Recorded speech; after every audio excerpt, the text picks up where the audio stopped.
Mr. Speaker, I rise today to introduce as legislation President Trump's executive order for the most favored nation status on drug pricing.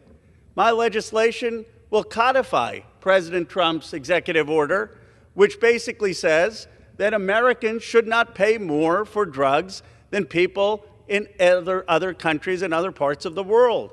Right now, we're paying 2 to 3 times more for our drugs than people in other industrialized nations.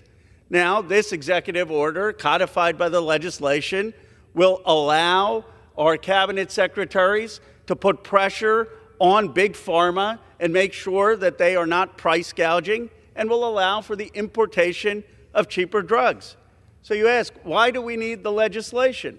Because the reality is that Big Pharma will sue for the executive order like they did in the previous Trump administration. And in the previous administration, they managed to kill the executive order. The only way we can stand up to Big Pharma is to codify in legislation what the president wants to do in an executive order. So here's the deal. If I can cross the aisle and support President Trump's executive order in legislation, every Republican should be willing to cross the aisle and support my legislation. It's a pretty simple test. Are we going to stand in this body with the $16 billion that Big Pharma spent on lobbying?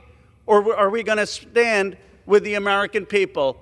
We will know that answer based on how many co-sponsors we get for my legislation that simply codifies Donald Trump's executive order.